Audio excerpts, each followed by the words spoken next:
Chapitre 2. J'ai enfin réussi à l'apaiser. Je l'ai aidé à remettre sa robe et nous nous sommes assis au bord du lit et nous avons parlé en chuchotant.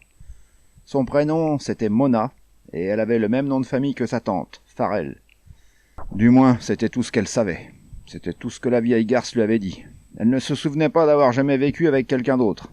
À sa connaissance, elle n'avait pas d'autres parents. « Pourquoi tu ne te barres pas ?» dis-je. « Elle ne pourrait pas t'en empêcher, elle aurait plein de problèmes si elle essayait. » Elle secoua légèrement la tête. « Je ne saurais pas quoi faire, Dolly. Je ne saurais pas où aller. Je ne saurais pas, c'est tout. »« Putain, tu peux faire quelque chose, n'importe quoi, dis-je. Il y a plein de choses que tu pourrais faire. Serveuse, ouvreuse, vendeuse.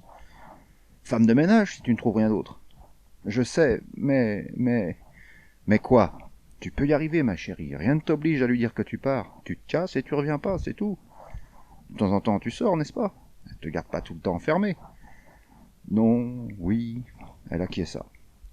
Elle sortait pas mal, en ville, et dans le voisinage, elle faisait les courses pour la vieille. « Bon alors, dis-je, je pourrais pas, Dolly. » J'ai soupiré. Je ne pensais pas non plus qu'elle pourrait. Elle était trop abattue.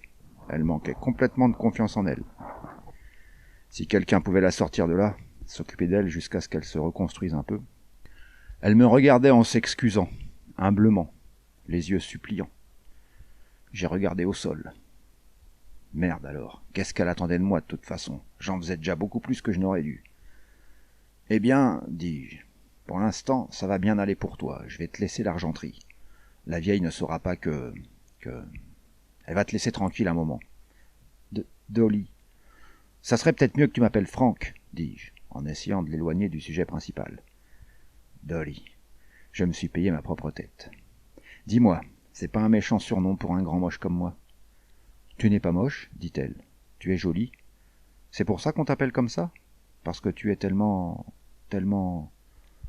Ouais, dis-je. Je suis vraiment un joli gars. Joliment dur et pas facile, et joliment capable de rester comme je suis. Tu es gentil, dit-elle. Je n'ai jamais rencontré quelqu'un de gentil avant toi. Je lui ai dit que le monde était plein de gentilles personnes. J'aurais pas aimé devoir lui prouver ça, mais néanmoins, je le lui ai dit. Tu iras bien une fois que tu seras parti d'ici.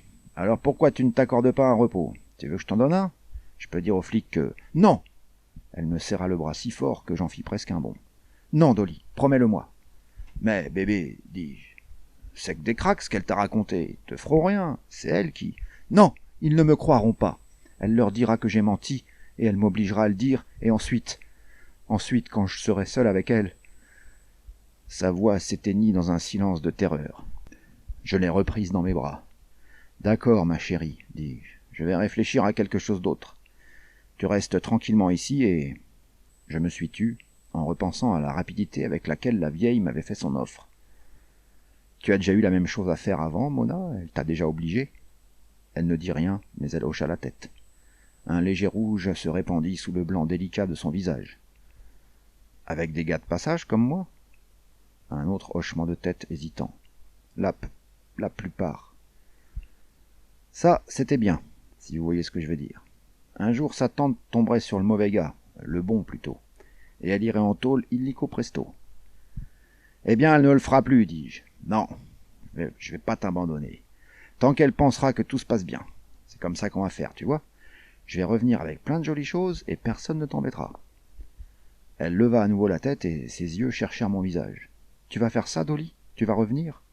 Puisque je te le dis, dis-je. Je vais revenir et je te sortirai d'ici dès que je le pourrai. Ça va demander une petite préparation, tu comprends ? C'est un peu compliqué vu ma situation, c'est que... Eh bien, je suis marié. Elle acquiesça. J'étais marié. Et alors ? Ça ne voulait rien dire pour elle. Je pense bien que ça ne voulait rien dire après ce qu'elle avait subi. Ouais, continuai-je. Ça fait des années que je suis marié. Et pour gagner ma vie avec ce boulot, je suis obligé de bosser comme un fou. Ça non plus, ça n'a rien éveillé en elle. Tout ce qu'elle a compris, c'est que j'étais bien plus riche qu'elle. Son comportement m'a un peu agacé, mais en même temps j'ai bien aimé. Elle me faisait tellement confiance, elle était tellement sûre que j'allais arranger les choses, quelles que soient les difficultés. Il y avait si peu de gens qui avaient cru en moi comme ça. Si peu ? Bordel, personne en fait. Elle m'a souri, timidement. C'était son premier sourire depuis notre rencontre. Elle m'a pris la main et l'a amenée à sa poitrine. « Tu as envie, Dolly ? Avec toi, ça ne me dérangerait pas. »« La prochaine fois, peut-être, dis-je. Maintenant, je pense qu'il vaudrait mieux que je parte. » Le sourire s'évanouit. Elle m'a demandé si c'était à cause des autres. Je lui dis que, mon Dieu, j'en avais rien à faire des autres, et je lui ai donné un baiser jusqu'à l'étouffer. Parce que j'avais envie d'elle, et que je ne reviendrai pas. Et quand une fille vous offre ça, tout ce qu'elle peut vous offrir, vous avez intérêt à faire vachement gaffe à comment vous déclinez l'offre. J'ai sorti le coffret d'argenterie de ma valise et je l'ai posé sur la commode. Je lui ai donné un autre baiser, je lui ai dit de ne pas s'inquiéter, et je suis parti. La vieille sorcière, sa tante, était dans le couloir, à sourire en se frottant les mains. J'avais envie de lui gifler sa sale gueule de pourriture, mais je ne l'ai pas fait, bien sûr. « Vous avez là un trésor, madame, lui dis-je. Prenez-en bien soin, car je reviendrai en profiter encore. » Elle fit un rire de corbeau, pleine d'exultation. « Vous m'apporterez un beau manteau, hein, monsieur? Vous avez de beaux manteaux d'hiver? »« Des manteaux? J'en ai de quoi remplir une grange, dis-je. Et c'est pas de la seconde main, croyez-moi. Et en échange, je ne veux pas non plus de la seconde main. S'il y a quelqu'un dans le lit quand je reviens, c'est cuit. Vous pouvez me faire confiance, monsieur, dit-elle avec sérieux. Quand reviendrez-vous? Demain, dis-je, ou peut-être après-demain. Je peux débouler ici à n'importe quel moment, alors n'essayez pas de me doubler si vous voulez le manteau. Elle m'a promis qu'elle ne le ferait pas. J'ai ouvert la porte et j'ai couru dans l'allée jusqu'à ma voiture. Il pleuvait toujours des cordes. C'était comme s'il allait pleuvoir pour toujours. Et je devais 33 $ de plus à la compagnie. 32,95 pour être précis. « Tu te débrouilles bien, Dolly, me dis-je à moi-même. Oui, monsieur Dillon, vous faites les choses bien comme il faut. Vous croyez que le bonhomme Staples est un idiot? Vous croyez que c'est pour ça qu'il a obtenu le boulot qui consiste à contrôler les bonhommes comme vous? Vous croyez que le plus méchant, le plus dur des fils de pute de toute la chaîne Paysi, c'est pas lui? Putain, je me suis dit. Putain et bordel de merde. Ensuite, j'ai démarré et je suis parti. Il était seulement 4h30. J'avais tout à fait le temps d'arriver à la serre et de voir Pete Hendrickson avant qu'il ne quitte le boulot. Et si Pete n'était pas vraiment un bon garçon? Soudain, je me suis souri à moi-même. J'ai souri tout en fronçant les sourcils. Il s'était envoyé cette pauvre fille, cette Mona, j'étais prêt à le parier. La vieille lui avait proposé de le payer comme ça, et il n'avait pas dit non. Il avait envoyé ses factures se faire foutre, et il m'avait fait courir dans toute la ville pour le retrouver, et il se l'était tapé. Et même s'il ne l'avait pas fait, ce n'était quand même pas un bon garçon.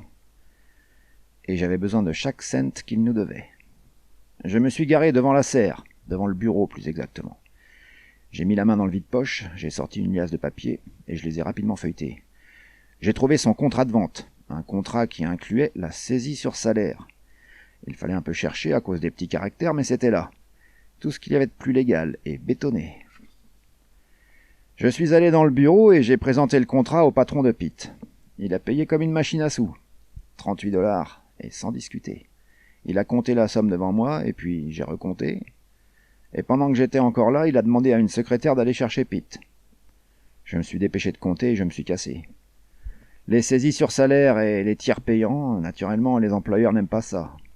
Ils n'aiment pas qu'on les ennuie avec ça, et ils n'aiment pas les employés qui leur amènent des ennuis. Pete allait se faire virer. Je me suis dit que je ferais mieux d'être ailleurs à ce moment-là.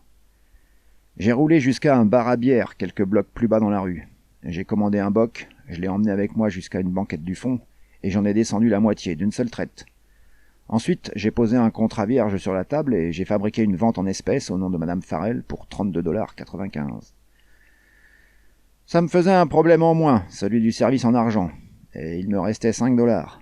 Et maintenant, si seulement cette pluie pouvait s'arrêter et que je pouvais me faire 2 ou 3 bonnes semaines d'affilée. Je commençais à me sentir un peu mieux, un peu moins triste, un peu moins désespéré. J'ai commandé un autre boc, et celui-là, je l'ai bu doucement. Je me disais que cette Mona était vraiment une bonne petite, et je me suis demandé pourquoi je ne l'avais pas épousée, à la place de cette raclure de Joyce. Cette Joyce. La voilà dans son numéro. Bébé fesse molle, princesse du cul plombé, la reine des Madame Cigarette, une main aux fesses pour chaque paquet acheté. J'ai cru que c'était de la bombe, mais ça, c'était il y a longtemps, mon ami. J'ai peut-être été stupide au début, mais j'ai vite compris la chanson. Joyce. Feignasse, égoïste et dégueulasse. Voilà ce que j'avais comme femme. Pourquoi n'avais-je pas Mona comme femme? Pourquoi, chaque fois que je pensais avoir du répit, un sale truc me tombait dessus? J'ai jeté un œil à l'horloge. 6h moins 10. Je suis allé au téléphone et j'ai fait le numéro du magasin. Staples avait sa voix habituelle, onctueuse et douce. Je lui ai dit que j'étais à la Cambrousse à la poursuite d'un radin et que ça serait mieux que j'attende demain pour faire mon dépôt. « Pas de problème, Frank, dit-il. Et à part ça, comment ça va? Tu as une piste pour Hendrickson ?»« Rien pour l'instant, mentis-je. Mais j'ai fait une très bonne journée. J'ai fait une vente en espèces sur cette argenterie en promo. »« Ça, c'est un bon garçon, dit-il. Et maintenant, essaye de choper ne serait-ce qu'un indice sur Hendrickson. » Sa voix s'était attardée sur le nom. Elle l'avait souligné. Il était à presque 10 kilomètres, mais j'avais l'impression qu'il était juste à côté de moi, en train de me sourire, de me regarder et d'attendre que je fasse un faux pas. « Alors, qu'en est-il, Frank ?» dit-il. « Qu'en est-il de ces $38 que nous doit Hendrickson ?»